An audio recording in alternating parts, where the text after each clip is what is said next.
monde, je suis en compagnie de Jean Couture et de Catherine Coutel du réseau Prévention Suicide des Bois-Francs de l'Érable. Bonjour vous deux. Bonjour. Ça va bien? Oui, Oui. Ah, oui, toujours. Vous êtes venus aujourd'hui nous parler du suicide. C'est important de parler de ça aujourd'hui, cet après-midi. Pourquoi? Quelle raison? Parce qu'éventuellement, il faut comprendre qu'au Québec, on a le plus haut taux de suicide même du Canada, c'est la première province. Deuxièmement, on est la troisième région à avoir le plus haut taux de suicide au Québec. Donc, pour nous, c'est important d'en parler pour justement venir donner de l'information aux gens sur nos services qui existent ici pour la région de l'Érable et d'Arthabasca. Donc, MRC Érable-Arthabasca, on couvre tout le territoire.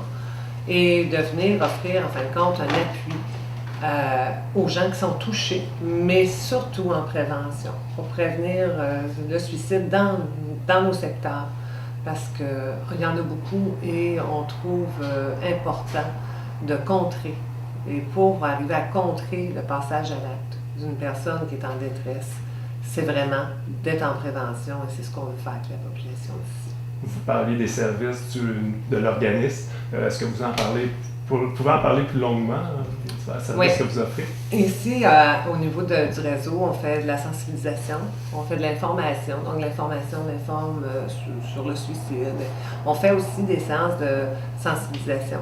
Donc, d'aller vers des groupes de gens, et puis ça peut être de diverses personnes, diverses catégories aussi, de gens qui peuvent nous interpeller par la sensibilisation. Donc, on fait des séances, on va un peu expliquer qu'est-ce que c'est le suicide, démystifier aussi qu'est-ce que c'est, des idées préconçues, beaucoup de tabous autour du suicide qu'il faut absolument travailler au sens de devoir vraiment faire disparaître ces tabous-là. On se rend bien compte qu'un suicide, les gens sont mal à l'aise. Il y a un recul quand on parle de suicide, c'est quelque chose qui fait peur. Donc, beaucoup de sensibilisation. On donne des formations que Jean va pouvoir expliquer aussi, la formation qu'on a. Oui, on a deux formations. Premièrement, on a la formation Sentinelle. Le but, c'est d'organiser ou de mettre en place un réseau de personnes qui vont être sensibles envers d'autres personnes. Par exemple, si une personne s'inquiète ou si elle manifeste des idées suicidaires, ben, c'est d'être capable de les détecter, puis après ça, de les référer à de l'aide. Disons que la formation n'est pas organisée pour faire de l'intervention. On ne veut pas mettre cette responsabilité-là sur les épaules des gens, mais de détecter premièrement et de référer. Et puis, on a une autre formation qui est disponible à un autre type de personnes afin d'intervenir. Et puis là, on va parler des intervenants, des professionnels tels que les psychologues, ça peut aussi. Puis, dans cette formation-là, on apprend à faire l'évaluation du danger.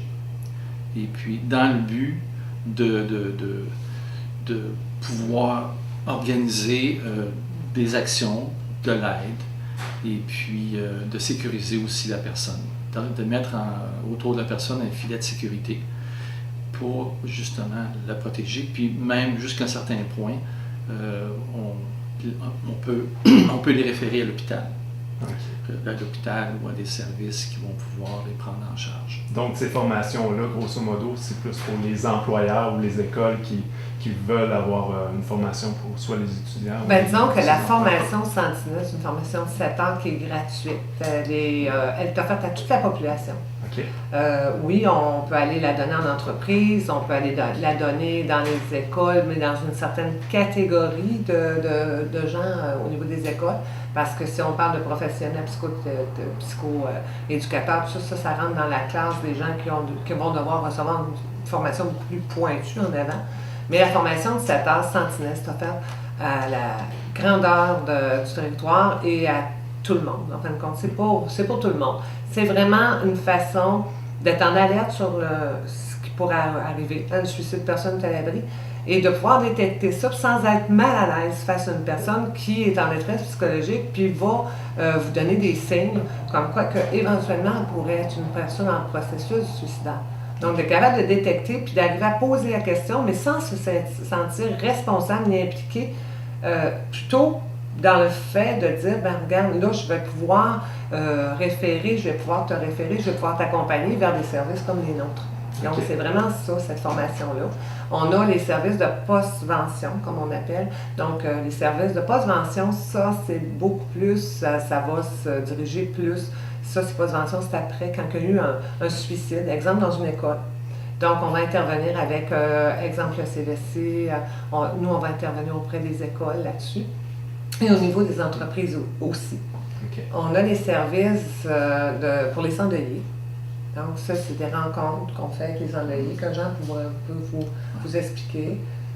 C'est ça, à la suite d'un suicide, d'un passage à l'acte, ce qui arrive, c'est que un suicide, selon les statistiques, selon les études qui ont été faites, touche 30 personnes en moyenne.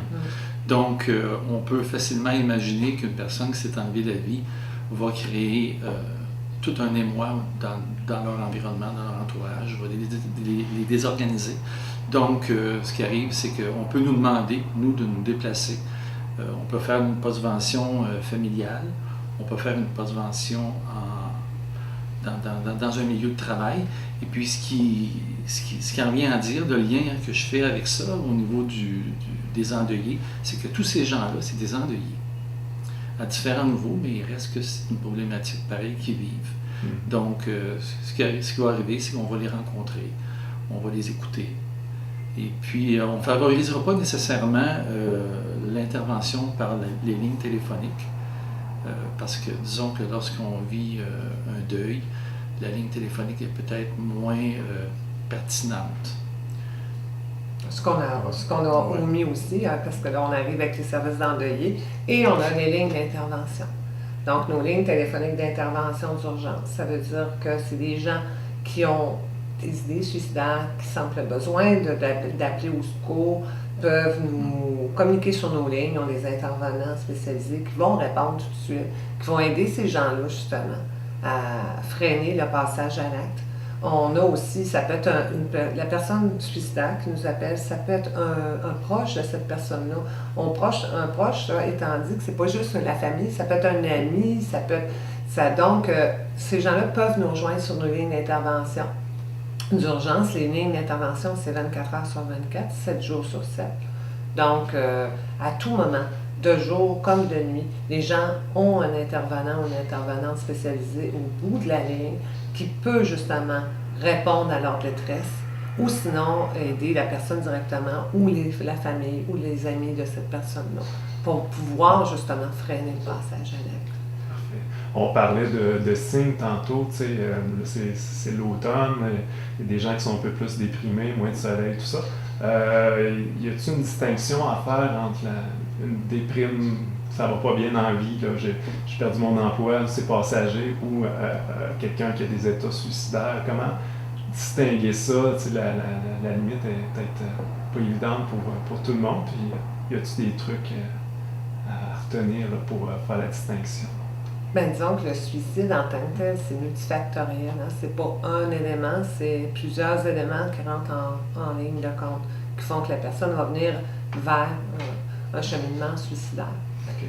Comment on fait justement pour voir que c'est peut-être une dépresse ou c'est un cheminement vers un suicide?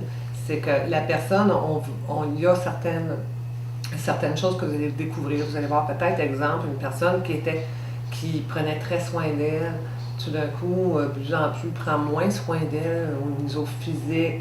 Il y a tout, ça ressemble beaucoup à une dépression, mais ça devient plus profond, elle s'isole. Il y a toutes sortes de signes qui peuvent arriver. C'est de ne pas attendre que tous les signes soient là, mais quand vous voyez qu'une personne vous inquiète, puis commence à tenir des propos, par exemple, de dire que, bon, elle va tout régler ses problèmes, ça ne sera pas long, elle va avoir la paix, ou elle va vous donner toutes sortes de verbalisation qui vous semble, oups, c'est pas son habitude, il y a quelque chose, mais c'est justement, c'est de pas freiner, puis de nous appeler, parce qu'on est là pour aussi donner de l'information, puis guider. Donc, en parlant avec les personnes qui ont des doutes ou ne savent pas, les intervenants sont en formation, savent justement détecter, d'après ce que vous allez leur donner, les signes d'un cheminement suicidaire.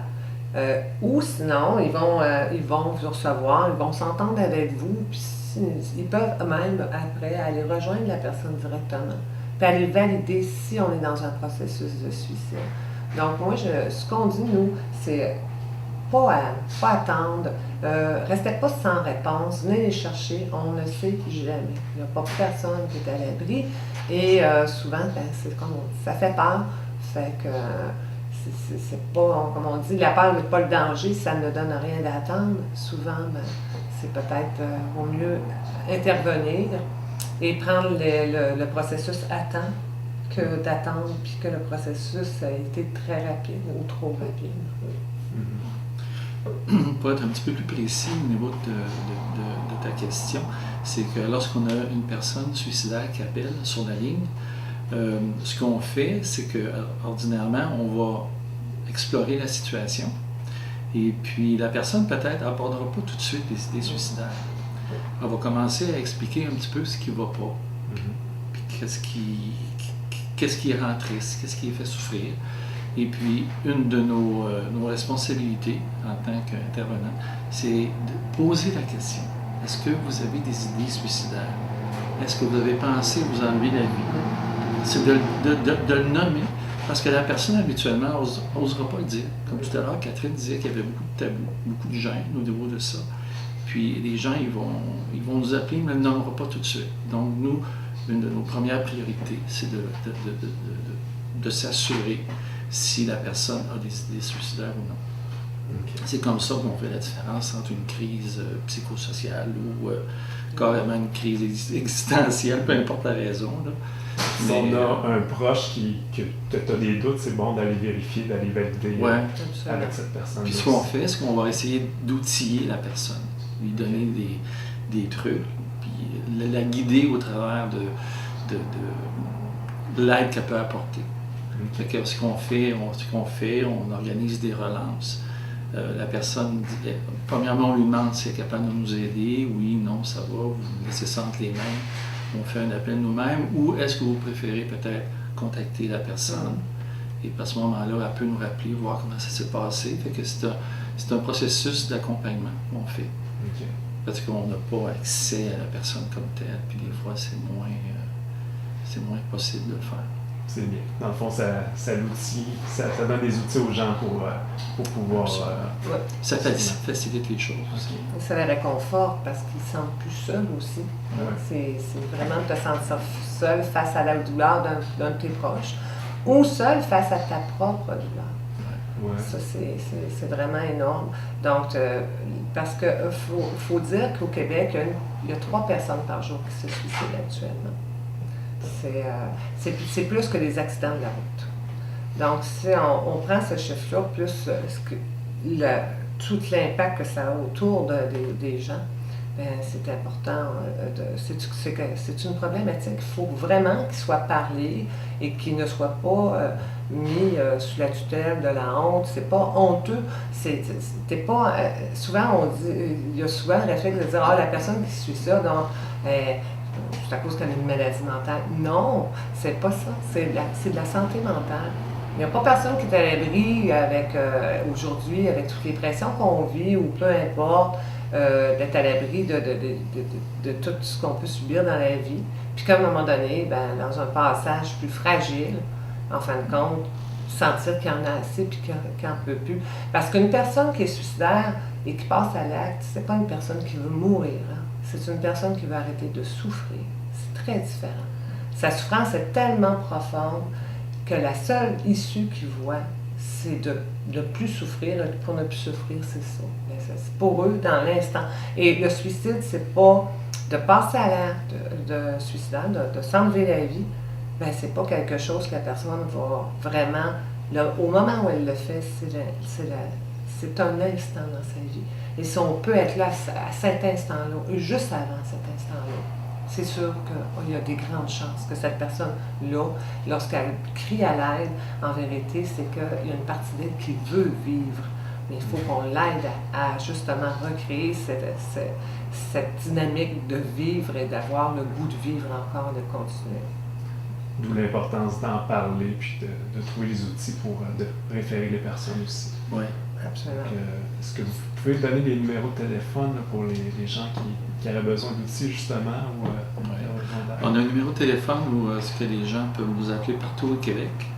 Et puis le numéro de téléphone, c'est le 1-866 appel, APPELLE, ou en chiffres, c'est 1-866-277-3553. Et puis on a 2 numéros locaux qui se trouvent dans les 2 MRC respectives, de l'Érable et puis d'Arthabasca. Pour Arthabasca, c'est le 819-751-2205. Et puis pour l'Érable, c'est 819-362-8581. Parfait, merci beaucoup. Puis pour les gens qui avaient peur justement de vous appeler, soit qui avaient peur que la police s'en mêle, est-ce que vous pouvez les rassurer à ce sujet-là? Oui. Premièrement, avant de passer à cette étape-là, on va s'assurer que la personne veut collaborer avec nous. Puis tout à l'heure, ce que je disais au propos de l'évaluation, si on s'aperçoit que le moyen est choisi, que le moment est choisi et que le comment, le où, puis le quand est choisi, et puis que la personne est, mettons, elle a absorbé des médicaments, bien là, on n'a pas le choix. Là. On va protéger la personne, on va sauver la vie de la personne, soit en appelant l'ambulance, en amenant les soins vers l'hôpital. Et puis, une autre chose qu'on fait, c'est que parce qu'il y a plusieurs niveaux d'évaluation, plusieurs niveaux de danger où est-ce que la personne peut être rendue. Donc, on évalue toujours nos actions par rapport à l'étape ou la dangerosité. Donc, on va surtout favoriser la négociation. Est-ce que, selon vous, peut-être, d'aller à l'hôpital, ce serait un moyen de vous aider? Est-ce que, par exemple, on pourrait organiser de vous envoyer un hébergement? Est-ce qu'il y a plusieurs solutions, là? Et puis, on va travailler avec la personne. Là. Vraiment. Que la personne trouve la solution. Bien, la meilleure solution, en effet. Là. Oui, qu'elle puisse justement, comme Jean a dit, on appelle ça la loi P38, c'est de protéger la personne contre elle-même. On s'en sert, mon Dieu. Nous, notre objectif, c'est s'en servir en dernier recours. L'idée étant toujours de recevoir la personne dans sa douleur, dans sa détresse, et l'amener justement elle-même à choisir d'aller avec nous, avec ses proches, avec un filet de sécurité, d'aller chercher de l'aide pour régler ses problématiques, puis justement reprendre goût à la vie et pouvoir se restabiliser face à sa détresse. C'est vraiment ça le but pour lequel on est là. La P38, c'est sûr qu'on va s'en servir, mais comme Jean a dit, à l'extrême, si vraiment la personne, elle n'en peut plus puis qu'elle va passer à l'acte, mais on va aller la protéger, oui. Une personne qui n'aura pas de moyen de transport, une personne qui, par exemple, connaît des proches qui pourraient l'aider, aller la chercher, l'amener à l'hôpital, c'est toujours mieux que de se faire amener à l'hôpital par l'ambulance. De toute façon, il y a des frais, toutes sortes de choses, fait qu'on va faciliter les choses. Okay. On va aller chercher une entente, en fait, avec la personne. Super. Et même pour arriver à briser des tabous, là, ce qu'on parle beaucoup de tabous, hein. Une personne est il faut qu'elle soit courageuse pour se suicider, ou ben non, c'est une personne qui est comment qu'on dit, elle tient à rien, dans le fond, elle se fout de tout, c'est pour ça qu'elle se suicide. C'est faux. Tout ça, c'est des tabous qui sont complètement faux. C'est des idées qui ont été amenées dans le temps, qui ont été gardées, qui font encore en sorte que le suicide, les gens ne veulent pas en parler, ne veulent pas le divulguer, ne veulent pas. Et on a quand même des catégories de gens qui sont plus interpellantes que d'autres, que de toutes les cordes d'âge. Tout le monde, on voit à toutes les personnes, parce qu'il n'y a pas personne qu'il faut négliger. Mais on a quand même une partie de la population qui est plus interpellante que d'autres, le suicide étant plus accentué dans cette cohorte-là, c'est des hommes. c'est les hommes entre 45 et 60 ans, où ce que c'est une partie qui est très, très interpellante parce que le moyen est plus drastique. Un homme va moins chercher facilement de l'aide. C'est difficile pour un homme. Une femme, c'est pas qu'il y a moins de tentatives de suicide chez les femmes que chez les hommes, il y en a autant. Mais le dire de suite complété, parce que nous, on ne dit pas qu'on a réussi un suicide, c'est pas une réussite. Donc, un suicide complété, ben, c'est souvent les hommes. Puis ils vont, et les hommes étant qu'ils parlent moins. Hein, une femme va plus verbaliser. Hein, Ils sont plus rationnels dans leur façon de faire. Ils ont l'habitude aussi, le réflexe d'une femme d'aller chercher de l'aide pour leurs enfants, d'aller chercher de l'aide pour leurs parents. Donc, c'est un petit peu plus inné en la femme de pouvoir aller chercher de l'aide plus facilement puis verbaliser, tandis que l'homme, c'est pas du tout comme ça. L'orgueil et plus le modèle. Son rôle traditionnel. Ouais, c'est ça. Le modèle masculin qu'on leur a donné, un homme ça pleure pas, un homme c'est fort, hein, mais sachant que ça reste que c'est un être humain qui a besoin aussi et qui peut être fragile. Une peine d'amour chez une femme fait mal, mais une peine d'amour chez un homme fait mal aussi. Hein, mais on ne veut pas le montrer, mais tout seul, c'est ça que ça peut briser beaucoup. Il se rend plus loin dans son processus suicidaire avant de demander de l'aide. C'était la problématique. OK. Tandis vraiment de toucher le fond. Tandis qu'une dame, une femme, va, lorsqu'elle se sent insécure ou lorsqu'elle a ses premières pensées suicidaires, peut nous appeler et nous dire ça lui fait peur et tout ça. Okay. Mais l'homme, lui... Et un homme va le traduire aussi par beaucoup de... Souvent, la femme va pleurer. Ben, ouais. L'homme, il va le traduire plus souvent par une agressivité. Pas une agressivité parce qu'il en veut aux gens, mais une agressivité qui est plus capable de tolérer. Et en ayant ce réflexe d'agressivité-là, hein, si on voit une madame qui pleure ou une femme qui pleure, on est porté à ben, voyons, tu sais, qu'est-ce qui se passe? Mais si tu vois un homme rentrer devant toi, puis les bras en l'air, puis des baguettes en l'air, puis là, il est vraiment agressif, puis ça y va, là, vous savez, je n'ai pas besoin de vous décrire un peu la situation d'un homme qui est en plein... Ben, les gens ne seront pas portés à dire, ben voyons donc, mais qu'est-ce qui se passe avec toi? Ça va mal à matin. Non, c'est, regarde, on va se tasser, puis on va le laisser passer ça. Tu sais, donc, c'est pas... Mais c'est l'appel à l'aide est là même, la douleur, elle est là aussi. Si je comprends bien, ici, est-ce qu'il y a plus de femmes qui appellent à vos numéros de téléphone pour demander de l'aide que des hommes, au niveau des statistiques? Oui, c'est comme ça. Oui. Je crois que ça a peut-être tendance à changer. Oui, légèrement. Fort. Moi, je le ressens un peu à cause des lignes, là. Mais la demande d'aide est très, très, très difficile à faire pour un homme. Encore. Et si je me mets à la place d'une personne qui reçoit des confidences d'un proche, puis qui trouve ça lourd, on demandait l'outillage tantôt de vous appeler, tout ça, mais si elle a l'impression de se sentir coupable de l'impression de la stouler comme en allant chercher de l'aide, y a-t-il quelque chose à dire à ces personnes-là pour dire que c'est pas mal finalement de demander de l'aide pour une autre personne?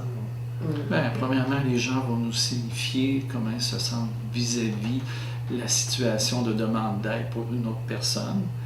Et puis, c'est sûr que nous, pour faciliter la communication de l'information, on va poser des questions, puis on va leur dire que toute l'information qu'on reçoit, c'est extrêmement confidentiel, premièrement. Et puis que souvent, ce qui va arriver, c'est qu'une personne peut dire « Pouvez-vous appeler pour telle personne? » Puis elle dit « Ah, je ne sais pas si je devrais vraiment vous le demander. » À ce moment-là, on leur dit, ben, je veux dire, on a quand même un certain devoir au niveau de la loi, on parlait de la P38 encore, le consentement. Si vous savez que si une personne va s'enlever la vie dans les prochains, je sais pas, dans la prochaine heure ou dans les prochaines 24 heures, je pense qu'on n'a pas le choix là, d'aller vers une demande d'aide puis une intervention.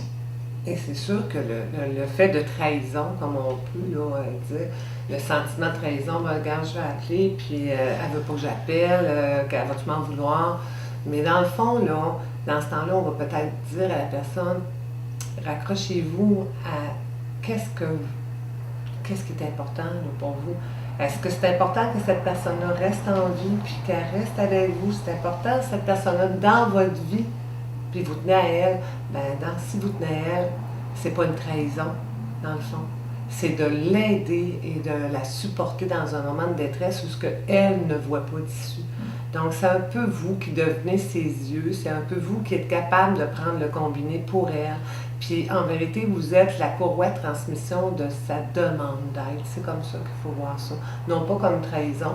Puis, c'est certain que sur le moment, malgré que la personne, vous pensez qu'elle va vous en vouloir, bien, dites-vous qu'après, quand on va l'avoir aidé, puis qu'elle va être sur le chemin de son rétablissement, puis de reprendre goût à la vie, je suis certaine qu'à ce moment-là, avoir compris que vous étiez vraiment un bon ami, que vous étiez là vraiment pour l'aider.